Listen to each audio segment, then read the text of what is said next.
देखो, जब भी आप सीआरओ को यूज़ करते हैं ना, सबसे पहले दो बटन आप देखोगे। यहाँ से पहला बटन है वो है इंटेंसिटी का। इंटेंसिटी मतलब इसमें लाइट रखनी कितनी है। लाइट बिल्कुल प्रॉपर होनी चाहिए, ना कम ना ज़्यादा। आप ज़्यादा लाइट कर दोगे ना, इंटेंसिटी ज़्यादा कर दोगे, तो लाइफ जो है स्क्रीन की वो कम हो जाएगी। तो लाइट प्रॉपर रखनी है, ना कम ना ज़्यादा। तो पहला बटन किसका है? इंटेंसिटी का। ये कम कर रहा हूँ, ख़त्म होगी, वेव दिखी नहीं। अब ज़्यादा होनी शुरू होगी, ये ज़्यादा होगी इंटेंसिटी, ये कम हो गई, फिर ज़्यादा होगी, है ना, और ज़्यादा होगी, तो इंटेंसिटी और ज़्यादा हो गई। तो आपको इंटेंसिटी प्रॉपर रखनी है, ना थोड़ी ना ज़्यादा। तो ये तो इंटेंसिटी का कंट्रोल हो गया। अब मैं आ रहा हूँ, ये नॉब जो है ना, ये फोकसिंग के लिए है, बीम को बिल्कुल शार्प करने के लिए, ताकि वो ब्लर ना बने। ठीक है, फोकसिंग कंट्रोल है ये actually. The next knob is the focus. So you will see that if you are changing the intensity, then even focus also gets changed. Okay, you can see that I can make it out of focus, or I can make it exactly, according to the focus. So when you need, you can adjust this focus button also. देखो students और मेरे साथियों, CRO जो हम use कर रहे हैं ना, उसका काम क्या होता है? उसका काम होता है कि यदि आपके पास कोई वेव है, तो जो वेव है ना, उसका एक तो उसने देखना होता है कि उसका पीक टू पीक, मतलब ये पीक से ये पीक तक, पीक टू पीक उसका एम्पलीट्यूड क्या है ना, वोल्ट में। दूसरा ही उसने देखना होता है सीआरओ ने कि ये वेव की फ्रीक्वेंसी क्या है। ठीक है, अब ये वेव आएगी कहाँ से? ये वेव आपको फंक्शन जनरेटर देगा। फंक्शन जनरेटर का काम क्या होता है? वेव बनाना। ये कुछ भी पीक टू पीक एम्पलीट्यूड कुछ भी बना सकता है, कुछ कोई भी फ्रीक्वेंसी बना सकता है। तो मैं जो इस फंक्शन जनरेटर से वेव फॉर्म ले रहा हूँ अभी, वो 1 किलो हर्ट्ज़ की है। किलो मीन 1000, और पीक टू पीक एम्पलीट्यूड ये वाला है, और वो साइन वेव है, मीन साइनोसॉइडल वेव है। ठीक है, तो यदि आपको फंक्शन जनरेटर इसके बारे में जानना है ना, तो मैंने एक वीडियो इसके बारे में बनाई हुई है, तो मेरे चैनल में वो ढूंढ लेना, फंक्शन जनरेटर सर्च में डाल के। ठीक है, तो अभी मैंने ये जो 1 kilo hertz peak to peak 2 volt बनाया है, ये मैंने लीड यहाँ से ली है। ये मैं इस वेव को बाहर निकाल लेता हूँ यहाँ से। ठीक है, आगे चलो। देखो यहाँ लिखा हुआ है ना आउटपुट, यहाँ से मैं वेव बाहर लेके आ रहा हूँ, लीड लगा के। ये लीड लगा दी है मैंने। देखो ये है मेरे पास सीआरओ। ठीक है, तो यहाँ से मैंने लीड ली थी ना, आउटपुट निकाल ली थी वेव को। ये आउटपुट यहाँ से निकाल के मैं कान के कहाँ लगा दिए? यहाँ पे। ये एक्चुअली जो ऑसिलोस्कोप है, ये ड्यूल बीम है। ड्यूल का मतलब होता है दो, ड्यूल बीम मतलब जैसे यहाँ पे आपने यहाँ लगाई है एक जनरेटर, यदि और है ना आपके पास, दूसरा फंक्शन जनरेटर है, वहाँ से वेव लेके आप यहाँ भी लगा सकते हो। आप दो बीम इकट्ठी दे सकते हो इसको। ठीक है, अभी तो मैंने एक ही जनरेटर है मेरे पास, तो मैंने यहाँ पे उसका लगा दिया, इनपुट यहाँ लगा दी। देखो फंक्शन जनरेटर की जिनने जो वेव बनाई वो यहाँ पे सीआरओ में डिस्प्ले हो रही है, क्योंकि ये दो चैनल है ना, ड्यूल बीम है। ड्यूल बीम में एक चैनल ये होगा, दूसरा चैनल ये होगा, और यहाँ पे ना एक बटन होगा, यहाँ पे उस पर लिखा होगा चैनल 1 चैनल 2। यदि आपने उसको प्रेस नहीं किया ना, इस बटन को, ये बटन है यहाँ पे जहाँ पे मेरी फिंगर है, तो यदि तो मैंने प्रेस नहीं किया हुआ है, तो चैनल 1, ये मतलब चैनल 1 ये वाला फर्स्ट चैनल ये एक्टिव होगा, दूसरा चैनल नहीं यहाँ पे दिखाई देगा। पर यदि आप इसको प्रेस कर दोगे तो पहला चैनल बंद हो जाएगा, दूसरा चैनल ऑन हो जाएगा। एक और भी बटन होता है इसके साथ में ही, वहाँ पे ड्यूल लिखा होता है, मतलब दोनों चैनल इकट्ठे। तो ये आपकी मर्जी है, एक चैनल चलाओ, दूसरा चलाओ, या दोनों इकट्ठे चलाओ। ठीक है, यदि इस बटन को प्रेस नहीं करोगे तो पहला चैनल होगा, प्रेस कर दोगे तो दूसरा चैनल होगा। ठीक है, देखो अभी ये मैंने प्रेस नहीं किया है ना, ये बटन प्रेस नहीं है। अब मैं क्या करूँगा, अब बाहर की तरफ है ना, तो बाहर की तरफ मतलब अब प्रेस कर दिया। अब जैसे मैंने प्रेस कर दिया, अब ये पहला चैनल तो बंद हो गया, दूसरा चैनल शुरू हो गया, पर यहाँ तो कोई वेव दी ही नहीं मैंने, तो वेव नहीं दी, तो यहाँ पे कोई वेव नहीं है, सिर्फ हॉरिजॉन्टल लाइन आ रही है बस। तो अब मैं फिर उसको अनलॉक कर देता हूँ, फिर वो वेव हमारे पास आ गई। ठीक है, तो ये वेव यहाँ पे बनी हुई है। अब यहाँ ग्राउंड है, मैंने ये ग्राउंड को दबा दिया, जैसे ग्राउंड को दबाया तो वेव गायब हो गई और लाइन बन गई। वेव कहाँ गायब होगी, ग्राउंडेड हो गई। ठीक है, यहाँ पे GND का एक बटन था ग्राउंड, उसको मैंने प्रेस किया था। ठीक है, वो बटन कहाँ पे था, यहाँ पे मैंने प्रेस किया, वेव ग्राउंड हो गई। ठीक है, तो अब क्या करेंगे, ये है बटन, इस बटन का फंक्शन क्या है, ये देखो, इसको ये ऊपर थले करने के लिए बीम को, है ना, बीम को ऊपर कर लो, नीचे कर लो हॉरिजॉन्टल लाइन को। अब मैंने ना हॉरिजॉन्टल लाइन बिल्कुल सेंटर में मैं ले आया उसे। अब मैं क्या करूँगा, ये जो बटन मैंने दबाया था ग्राउंड का, उसको रिलीज़ कर दूँगा। ये रिलीज़ कर दिया, वेव फिर आ गई बस। ठीक है, अब ये देखो, ये एम्पलीट्यूड चेंज हो रहा है। ये देखो, इसको घुमाने से ना, यहाँ पे जो बटन है, इसको घुमाने से यहाँ आपको लग रहा है ना कि एम्पलीट्यूड चेंज हो रहा है, पर ये बिल्कुल गलत है। मतलब मैं जो स्टेटमेंट दे रहा हूँ गलत है। लगता है कि इसको घुमाने से एम्पलीट्यूड इसका चेंज होता है, इसके एम्पलीट्यूड को आप तो चेंज कर ही नहीं सकते। क्यों, ये वेव बनाई किसने, फंक्शन जनरेटर ने। यदि फंक्शन जनरेटर 2 वोल्ट का एम्पलीट्यूड दे रहा है पीक टू पीक, तो वो तो 2 वोल्ट ही रहेगा। फिर आप कहोगे कि यहाँ ये चेंज होता क्यों है, आप ये तो आप दिखाई तो दे रहे ये चेंज होता हुआ। नहीं भाई, वो चेंज नहीं होता, स्केल चेंज होती है सिर्फ। स्केल छोटी या बड़ी करने से ये छोटा या बड़ा दिखाई देता है बस। तो एम्पलीट्यूड नहीं बदलता, वो 2 वोल्ट ही रहता है। यहाँ से सिर्फ स्केल चेंज होगी कि आपने जो स्केल है वो छोटी स्केल यूज़ की है कि बड़ी स्केल यूज़ की है। ओके, तो स्केल चेंज होती है कभी भी, या देखो सिर्फ स्केल चेंज हो रही है, एम्पलीट्यूड नहीं चेंज होगा कभी भी, ये ध्यान रखना। ये स्केल में फ़र्क डालेगा। आप ये कह सकते हो, जैसे ना आपने कुछ लिखा है ए, है ना, और आप एक लेंस ले लेते हो, तो लेंस क्या करता है, आप लेंस से देखो ए को, यदि कन्वेक्स लेंस है तो आप देखोगे कि आपका ए इतना बड़ा दिखाई दे रहा है, तो आप क्या कहोगे कि ए चेंज हो गया, नहीं हो गया, आपने लेंस यूज़ किया है। तो वही बात CRO में है कि उसका ये वाला जो बटन है ना यहाँ पे, वो एक लेंस है, लेंस इसको छोटा या बड़ा कर सकता है। ठीक है, छोटा या बड़ा कौन करता है, ये वाला लेंस। एम्पलीट्यूड एक्चुअली चेंज नहीं होता, स्केल चेंज होती है। मैंने अभी एग्जांपल दे दिया आपको। ठीक है, तो रेफरेंस लाइन हमारी मिड में है। मैं आप एक और बटन दिखा रहा हूँ यहाँ पे, ये भी आपको लगेगा कि ये वेव की अपना फ्रीक्वेंसी बदल रहा है। ये बटन, ये बिल्कुल फ्रीक्वेंसी नहीं बदलता, वो भी फ्रीक्वेंसी की स्केल चेंज होती है। ये देखो, स्केल चेंज हो रही है ना, फ्रीक्वेंसी नहीं बदली जाएगी, सिर्फ स्केल चेंज हो रही है। ठीक है, तो ये सिर्फ स्केल में चेंज है, फ्रीक्वेंसी में चेंज नहीं है।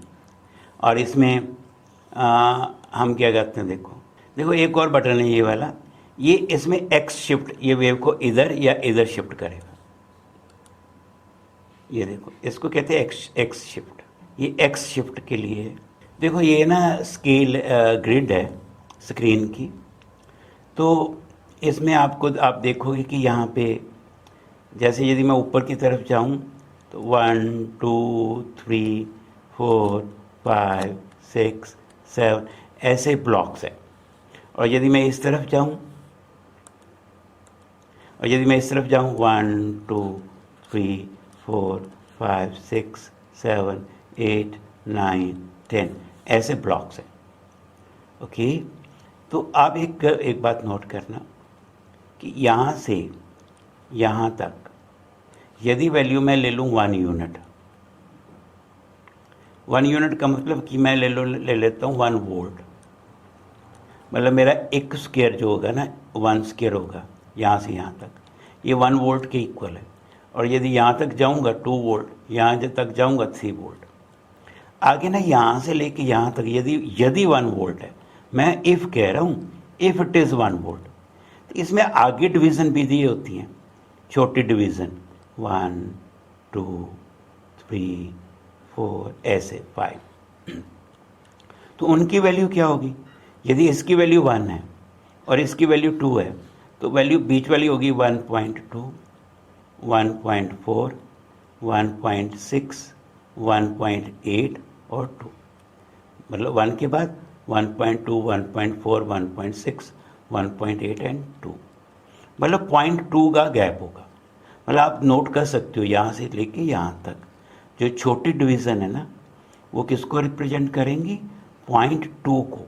यदि ये 1 है और 2 है तो ओके, आप उसको ऐसे डिवाइड कर सकते हो। ऐसे देखो, यदि आप इस तरफ जाते हो, इस तरफ, तो यहाँ से लेके यहाँ तक, तो ये एक वेव बनती है ना, यहाँ से यहाँ तक 1 वेव है, ठीक है। तो ये 1 वेव तो पूरे 2 ब्लॉक्स में पूरी आ रही है, पर इसके आगे अंदर भी डिविजन्स दे रखी है, ठीक है, इसके अंदर भी डिविजन्स दी हुई हैं। अब मुझे लगता है कि डिविजन्स बिल्कुल आपको क्लियरली नज़र आती होंगी स्क्रीन पे, है ना, कि 1 2 3 4 ऐसे, उसके बाद ये 5 आ जाएगा। तो एक में 0.22 यूनिट्स का गैप है, इस तरफ भी इस तरफ भी।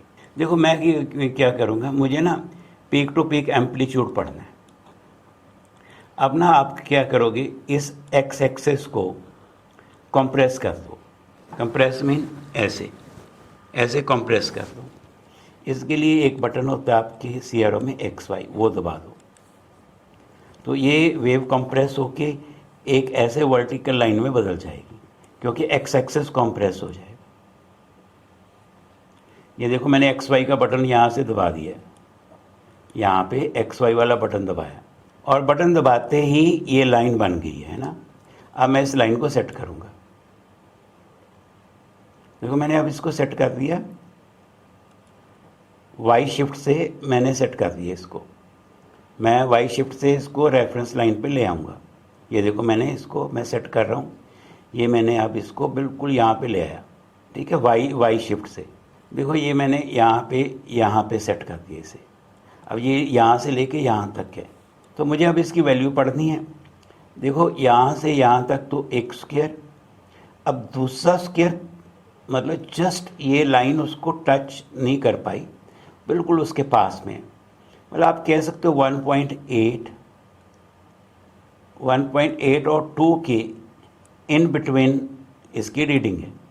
तो मैं कह सकता हूँ कि रीडिंग है मेरी 1.9, ठीक है। 1 तो पूरा हो गया, तो 0.9 आगे हो गया, क्योंकि बिल्कुल 2 को टच नहीं किया उसने, ठीक है। ये देखो आप यहाँ पे उसने जस्ट सेकंड स्क्वायर को पूरा टच नहीं किया, तो रीडिंग मेरी बन रही है 1.9, मतलब 1.9 यूनिट।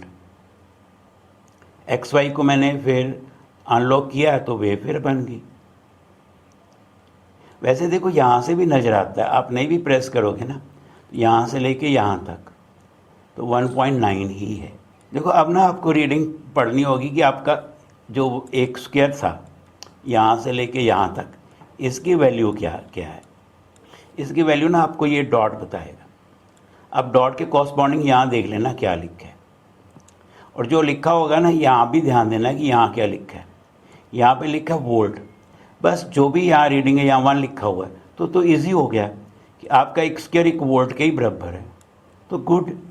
तो 1.9 रीडिंग थी, तो 1.9 वोल्ट सीधी रीडिंग बन गई।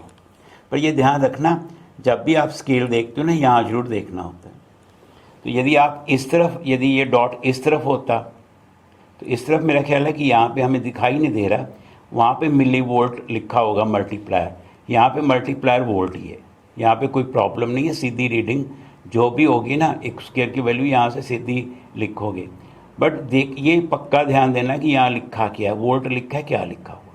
तो यहाँ पे वोल्ट लिखा हुआ है, यहाँ तक ना ये वाइट से लेके यहाँ वाइट तक वोल्ट रहेगा ये वाला। तो दूसरा यहाँ से लेके यहाँ तक क्या रहेगा, मिली वोल्ट। यहाँ दिखाई नहीं आपको दे रहा है, पर यहाँ पे मिली वोल्ट लिखा हुआ।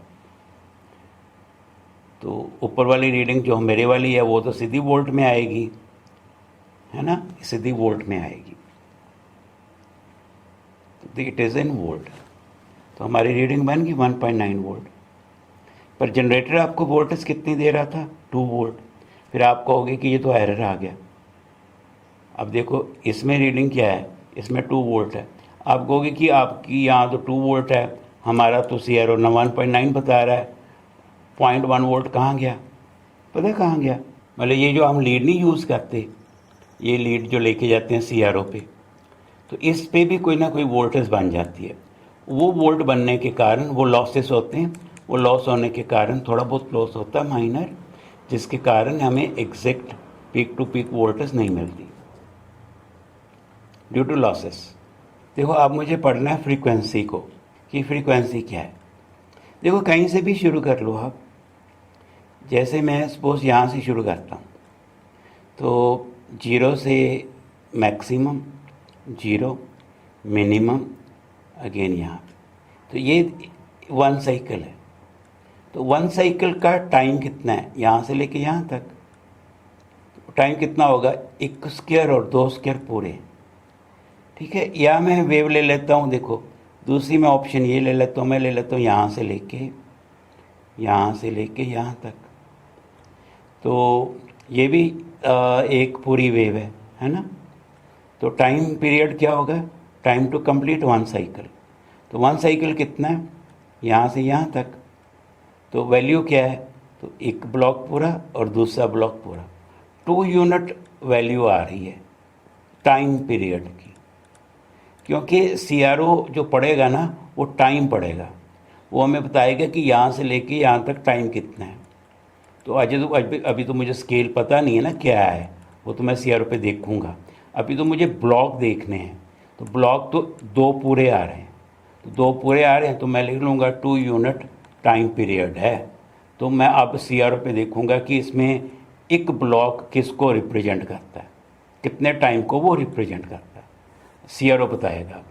तो ये 1 साइकिल हो गया, ठीक है। अब आप आते हैं हम इस पे कि इसका डॉट कहाँ पे है। देखो एक ध्यान रखना फिर कि ये जो स्पॉट है, ये वैल्यू कितनी है यहाँ पे लिखी हुई है, एक तो ये देखना है। यहाँ पे मल्टीप्लायर है ये आपको शायद अच्छी तरह से दिखाई ना दे, यहाँ पे लिखा हुआ मिली सेकेंड। तो यदि मेरी रीडिंग ये बता रहा है 0.5 के साथ मैं क्या लगाऊंगा? मिली सेकेंड। तो एक तो 0.5 हो गया यहाँ पे, तो साथ में क्या लगाऊंगा? मिली सेकेंड। मतलब यहाँ से लेके ना यहाँ तक मल्टीप्लायर क्या है? मिली सेकेंड का, क्योंकि वाइट से लेके वाइट तक मिली सेकेंड रहेगा, ठीक है। This is millisecond. यहाँ पे शायद सेकेंड होगा आई थिंक, और यदि नीचे जाओगे तो माइक्रो, ये देखो माइक्रो सेकेंड है, ये माइक्रो है। तो ये हमारा क्या था? मिली सेकेंड। तो 0.5 मिली सेकेंड का एक ब्लॉक बन गया। तो एक ब्लॉक यहाँ से लेके यहाँ तक कितना है? 1 मिली सेकेंड, क्योंकि एक वेव पूरी यहाँ से लेके यहाँ तक है। तो ये टोटल टाइम पीरियड कितना हो गया? टोटल टाइम पीरियड एक साइकिल का हो गया 0.5 plus 0.5, that is 1 millisecond. तो जो टाइम पीरियड हमने नोट किया CRO से, ठीक है, तो वेव का टाइम पीरियड कितना आ रहा है? टाइम पीरियड आ रहा है 1 मिली सेकेंड। तो फ्रीक्वेंसी का फॉर्मूला क्या होता है? फ्रीक्वेंसी होती है 1 अपॉन टाइम पीरियड। तो हम क्या करेंगे? 1 अपॉन 1 मिली सेकेंड। अब मिली का मतलब क्या होता है? मिली का मतलब होता है 10 की पावर -3, और सेकेंड डिनोमिनेटर में, और 10 की पावर -3 जो डिनोमिनेटर में है वो न्यूमरेटर में जाके क्या हो जाएगा? 10 की पावर 3 और सेकेंड -1। तो 10 की पावर 3 क्या होता है? 1000। तो हमारी फ्रीक्वेंसी की वैल्यू कितनी होगी? 1000। और पर सेकेंड का मतलब हर्ज। तो ये फ्रीक्वेंसी किसने कैलकुलेट की? ये की CRO ने। तो फंक्शन जनरेटर में फ्रीक्वेंसी कितनी उस वो कितनी फ्रीक्वेंसी दिखा रहा था, वो भी बिल्कुल सेम दिखा रहा था। तो ऐसे है कि हम ऐसे फ्रीक्वेंसी को पढ़ सकते हैं।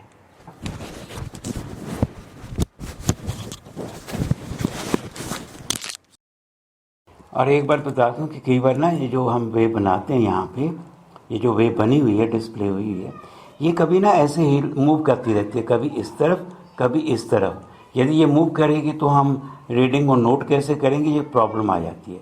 तो हमें क्या करना चाहिए, यहाँ पे एक ट्रिगर का बटन होगा, उसको आप एडजस्ट करके इसको स्टेबल कर सकते हो। कैसे, देखो ये देखो, अब ये मूव कर रही है ना, ऐसे हिल रही है, इस तरफ मूव कर रही है, ये देखो। अब ट्रिगर को दबाने से ये हम देखो स्टेबल कर रहे हैं, तो ये ट्रिगर से स्टेबल हो जाएगी। अब यहाँ से आप इसको आपने स्टेबल कर दिया। तो कुछ सीआरओ होते हैं जिसमें होल्ड ऑफ का बटन होता है, होल्ड ऑफ, तो उसको आप सेट करके भी इसको स्टेबल कर सकते हो यदि ये वेव मूव करती है तो। और इसकी एक ना फाइन एडजस्टमेंट होती है यहाँ पे। अब मेन तो ये वाला बटन यूज़ होगा, फाइन के लिए ये यूज़ होगा, ये यूज़ होता है फाइन के लिए।